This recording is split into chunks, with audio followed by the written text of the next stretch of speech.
Boa noite, Marcelo.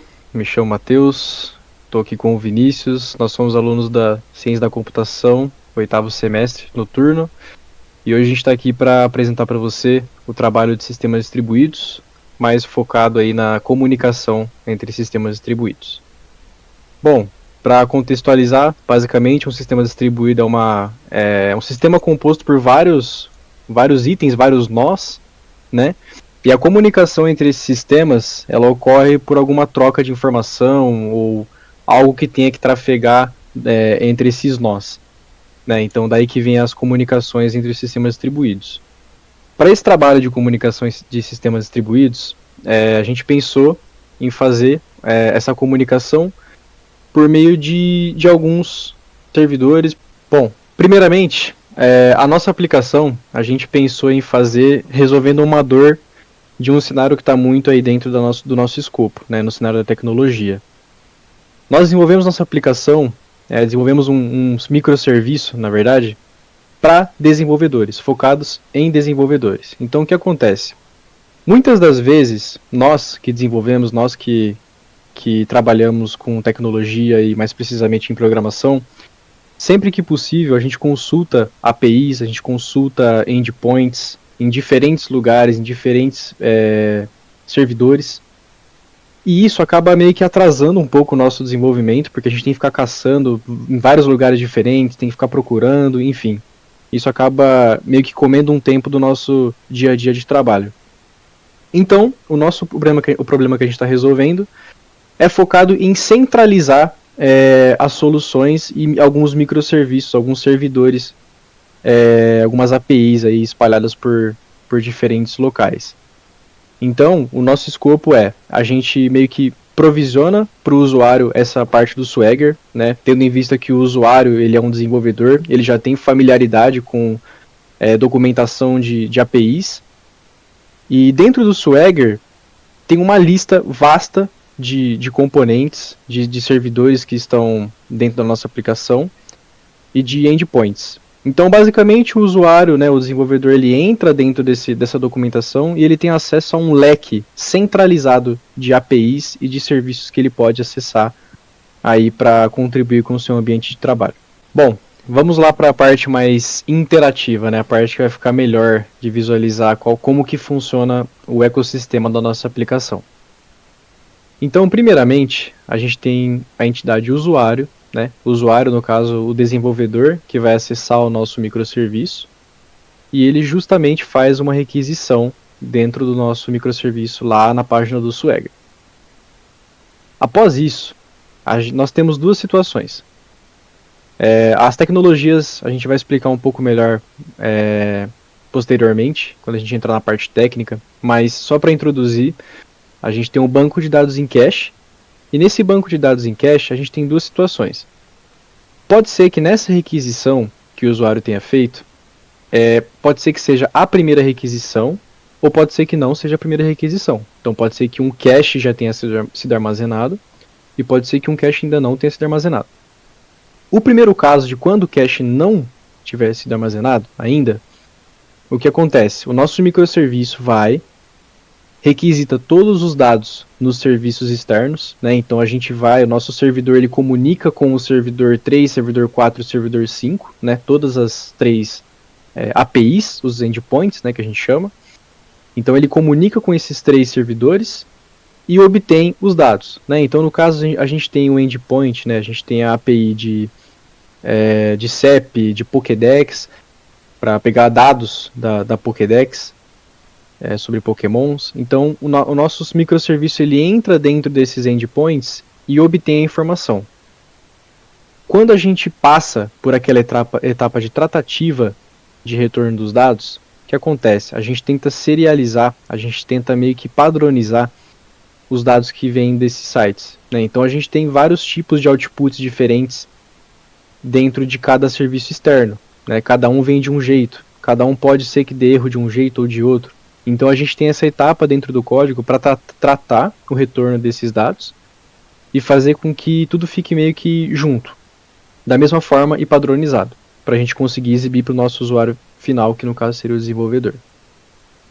Com esses dados em mãos, A gente grava os dados no Redis, né, em cache, lembrando que como ainda não tem dados em cache, então a gente grava esses dados no Redis, que está no cluster Docker, e a gente retorna essa etapa para o microserviço e, consequentemente, respondendo para o usuário e exibindo para ele todos as APIs, todos os serviços para ele. O outro caso é quando o cache já existe. Quando o cache já existe, o usuário faz, né, o mesmo caminho, faz a requisição no nosso microserviço, o nosso microserviço checa. Tem dados em cache?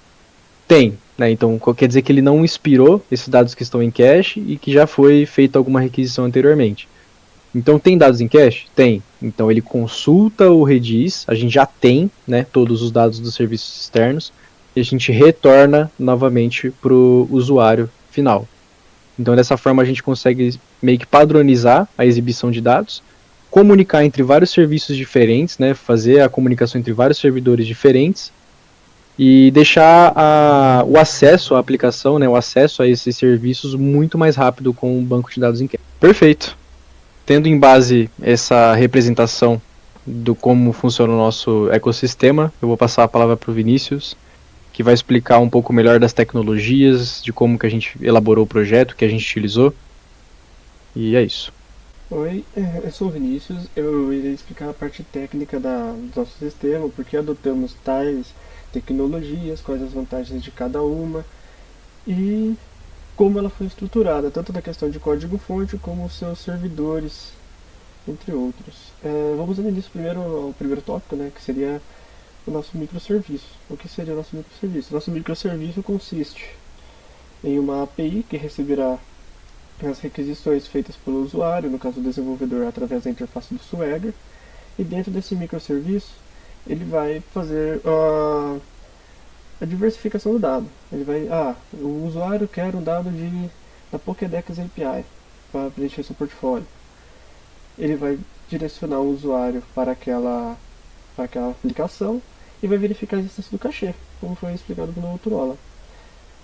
Com a existência do cachê, ou não, existe a nossa requisição a um serviço externo. O que seriam os serviços externos? Os serviços externos seriam as APIs que são consumidas pelo nosso microserviço. Temos APIs de QR Code, que é APIs de CEP, APIs de Pokédex, e pode ser adicionado muito mais APIs dentro do ecossistema.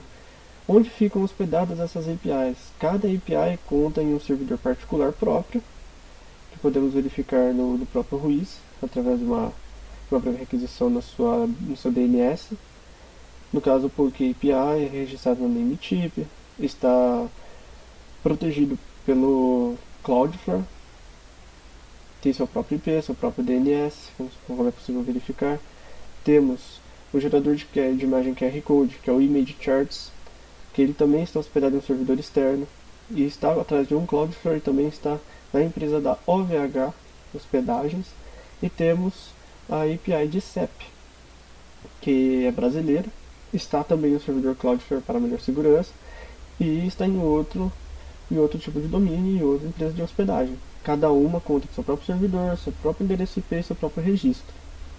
Contudo, nossa aplicação faz a parte, vamos dizer, chata do processo, que um desenvolvedor teria de ir lá na sua aplicação, caçar essas APIs e fazer pré-configurações para utilizá-las. Nós centralizamos tudo e o nosso sistema mesmo chama a rota dessa API, pega o nosso dado e armazena no nosso Redis. O que seria o nosso Redis e qual seria a sua aplicação?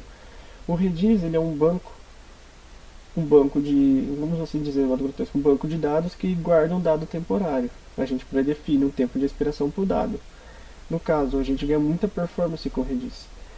Por exemplo, quando a gente requisita um microserviço e ele não tem um cache armazenado, ele vai ter que pegar isso aqui, passar por todas as rotas de provedores e serviços, chamar a nossa API, fazer a tratativa, gravar no Redis e aí sim retornar para o microserviço e retornar ao usuário. É um processo longo. Pode ser um processo rápido de 1 a 3 segundos, como pode demorar mais, caso um serviço pode estar fora do ar ou não. Com isso a gente usa o Redis para neutralizar um pouco esse tempo perdido, podendo reduzir um gap de 6 segundos de uma requisição para 1 segundo, meio milissegundo, que no caso ele só vai fazer este caminho de verificar a existência do cachê, bater no Redis e retornar o dado para o usuário. É algo extremamente rápido e pouco custoso. O Redis ele estará em um servidor nosso, que seria nosso segundo servidor, nossa segunda máquina, e fica hospedado em um cluster Docker para melhor manutenção e monitoramento. Isso será exposto mais à frente quando falarmos sobre os conceitos técnicos das aplicações, mostrando o código-fonte em geral. Contudo, o Redis pega esse dado armazenado, é gravado uma chave, o nome próprio, e retornado ao microserviço. O microserviço faz essa formatação e retorna ao usuário, que tem os dados em mãos de maneira rápida e eficaz e não precisa ficar demandando tempo de configurar um grande ambiente para bater nos microserviços externos. Com isso, darei início à explicação do código-fonte do projeto para a gente compreender todo esse processo que foi exibido de maneira teórica aqui com o diagrama de UML.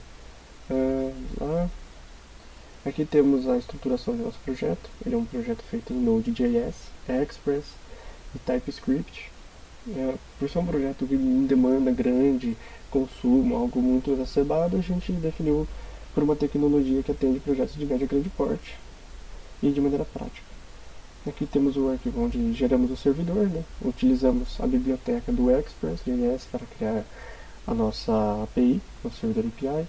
Definimos as portas do banco Redis, a porta do servidor e a exibição de status que será apresentada no console do servidor, que será mostrado mais à frente. Temos uma configuração de rotas. O que seriam as rotas? As rotas seriam o que o usuário pode consumir para trazer os dados, no caso na API de CEP. Na API de CEP nós temos uma rota CEP cached, que nós passamos o cachê para a URL. Ou seja, a gente bate no endereço da API, /CEP, essa rota possui sistema de cachê, então se já existir um dado armazenado ele vai retornar, e passamos o CEP que o usuário está requisitando. Com isso ele vai bater no servidor e vai trazer a informação. Temos logs por toda a aplicação, para termos um controle, sabemos o que está acontecendo.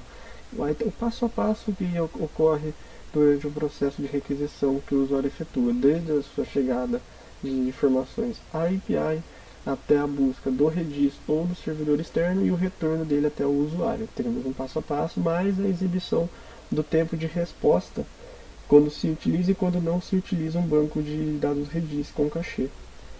Abaixo nós temos a configuração da nossa documentação Swagger, que é o que possibilita criarmos os botões de requisição na tela que será fornecida ao usuário, né, a tela de documentação fornecida ao usuário. Nós adicionamos as rotas, um sumário falando o que aquela rota faz e tudo mais, a explicação de onde vem, as informações que serão passadas e o tipo de resposta, né, que seria o caso dos eventos em caso de sucesso de busca. Certo. Aqui temos os provedores, aqui é onde a gente poderá mostrar melhor como o sistema opera em si. Dentro de um provedor, nós definimos, utilizando a biblioteca Axios. O Axios seria uma biblioteca de requisição HTTP, especialmente um REST client, para quem desenvolvedor conhece, que seria um método de fazer requisições a sites de maneira de código em low level. No caso, a gente passa o endereço da API de CEP. E abaixo temos a funcionalidade, que vai chamar o endereço pré-definido, chamando a rota em específico que será utilizada. E temos também os logs de passo a passo.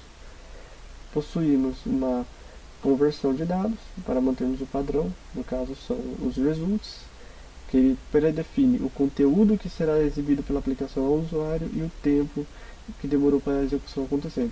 Esse tempo de execução é calculado da seguinte maneira: quando a requisição chega na API e quando a requisição é retornada ao usuário. Ou seja, quando a requisição chega, iniciamos um timer, e quando ela está sendo ligada ao usuário, esse timer é cancelado, pegado o tempo que demorou para fazer todo o processo e é retornado ao usuário para ele ter uma visibilidade de dados. Para quem gosta de estudar sobre bancos em nuvem e tudo mais, isso aí é curioso, porque você pode explicar o porquê do uso de Redis é tão útil nas aplicações hoje em dia para um melhor desempenho ao usuário.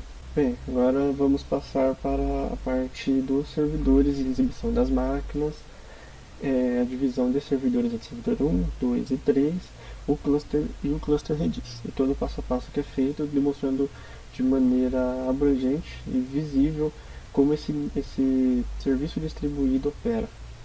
tendo mais de 2 servidores atribuídos a ele. Primeiro a gente temos a interface do usuário, que está em uma máquina virtual para simulação. Ela está em seu próprio IP, ela tem seu próprio IP, sua própria rede. No caso, essa aqui seria a máquina do cliente, um cliente por aí. Temos as nossas rotas. Vamos pegar uma rota de Pokémon que possui um sistema de cachê. Como a gente está usando essa API pela primeira vez, ele não vai ter um cachê atribuído. Então nós vamos ver todo o passo a passo que é feito do lado do servidor, os logs e como isso vai ser apresentado, tá? De maneira visível, no passo a passo. Podemos executar a requisição, ele demora um tempo pequeno. Aqui temos quase 1 segundo de demora para trazer os dados e temos todo o conteúdo que vem da nossa API terceirizada que está no servidor externo, no caso a Pokédex API, que está lá nos servidores Cloudflare e tudo mais. Temos a resposta bonitinha, bem apresentável ao usuário, como é um desenvolvedor, ele saberá como consumir esta aplicação. Se virmos no lado do servidor API, aqui temos como a requisição se comportou. Aqui, esse é o servidor da nossa API, nosso microserviço, a gateway, a porta, o status que foi apresentado no código-fonte, aqui está o corpo da requisição. O que acontece quando a requisição, todo o passo a passo da requisição por baixo dos panos. No caso, ele recebe a solicitação do cliente, no segundo passo, ele verifica a existência de um cachê no servidor de endereço, no caso ele passa o nosso servidor 2 de Redis, que está no endereço 192.168.15.29 na porta 6379, dentro de nosso cluster Docker, nosso container no Docker, que está rodando em paralelo. Aqui temos o log gerado pela nossa API. Eu deixei um monitoramento rodando dentro do nosso banco Redis para a gente termos visibilidade da informação, para sabermos que está vindo uma requisição externamente ao nosso servidor Redis. E no caso está aqui, ó. A gente está recebendo uma requisição de um servidor externo, um usuário, no caso nossa API, que está em um servidor, nossa máquina virtual, 172.17.0.1, que é a máquina de API que está alocado nesta banda, nesta porta. E esse banco Redis está hospedado em nosso 192.168.15.29. Podemos ver que são servidores totalmente diferentes.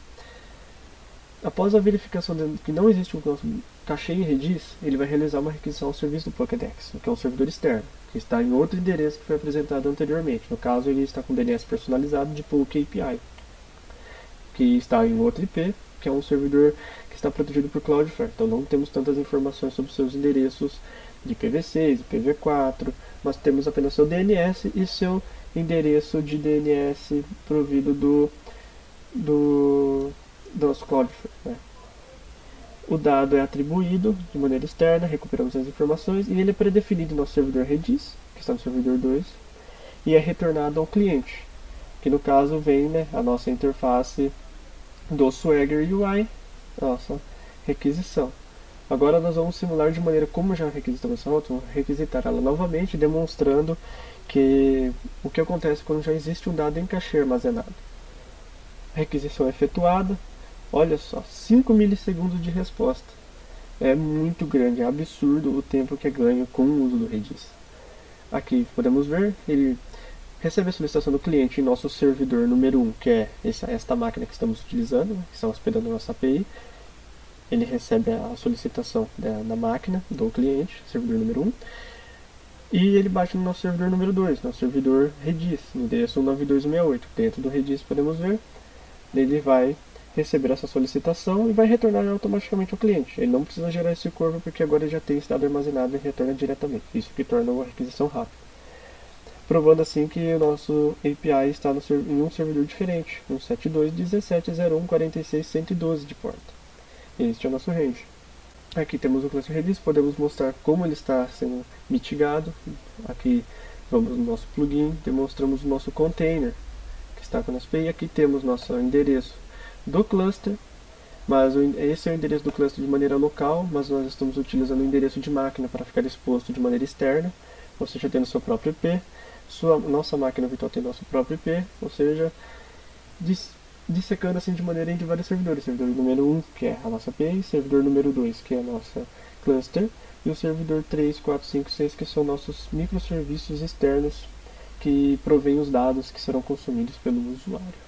Bom, com todos esses pontos, a gente pode concluir que o nosso trabalho, tendo em vista a comunicação entre sistemas distribuídos, ela ocorre de forma clara entre vários servidores localizados em diferentes países, localizados em diferentes locais, né? Então a gente tem um sistema distribuído com comunicações entre si e, consequentemente, a gente tem um sistema, a gente tem uma Swagger, né? um microserviço que vai ajudar muito o desenvolvedor no seu uso e vai meio que amenizar o tempo que ele perderia procurando esses microserviços individualmente.